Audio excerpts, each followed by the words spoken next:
Nagniningning ang kabutihan ng Diyos sa lahat ng tao.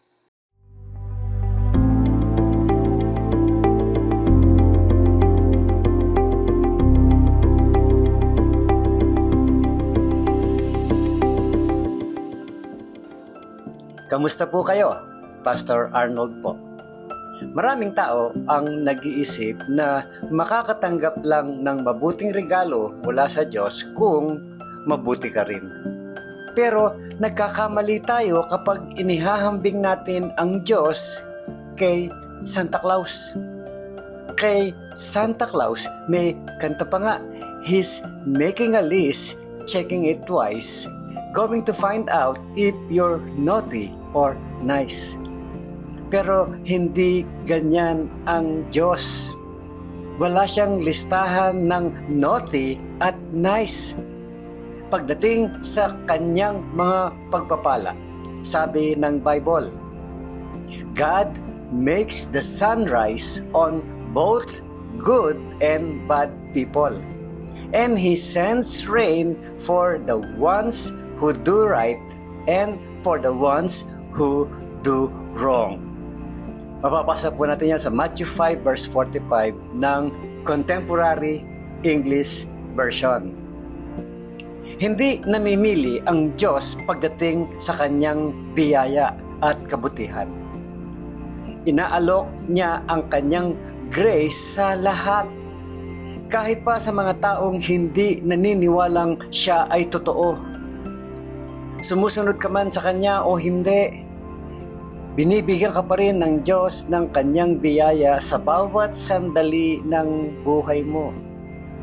Sa totoo lang, kahit ang susunod mong paghinga ay hindi mangyayari kung wala ang biyaya ng Diyos.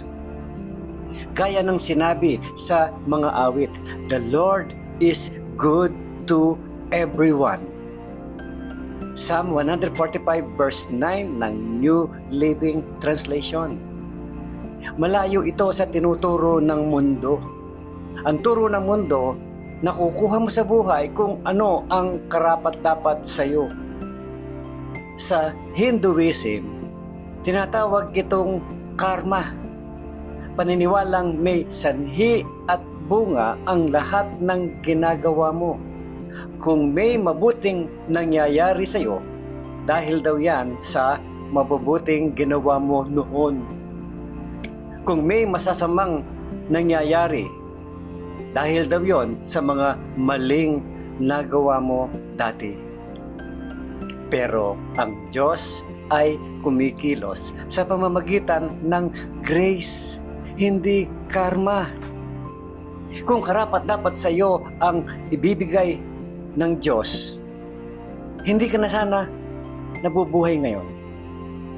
Kung ano lang ang deserve mo, ang makukuha mo, wala ka sana kahit ano ngayon. Deserve mo bang ipanganak? Deserve mo bang makakita ng mga kulay at makalasa ng iba't ibang pagkain? Deserve mo bang mapatawad? Hindi. Lahat ng yan ay kaloob ng Diyos. Sabi sa Luke chapter 2 verse 10, sinabi ng anghel sa mga shepherd, don't be afraid. I bring you the most joyful news ever announced. And it is for everyone. Mula po yan sa The Living Bible. Ito ang unang public announcement ng kapanganakan ni Jesus. Para kanino ang balitang ito? Para sa lahat.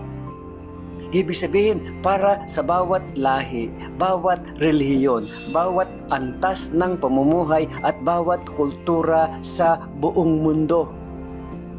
Nang ipahayag ng anghel ang mabuting balita noong unang Pasko, walang kondisyon, walang limitasyon at walang pinipili.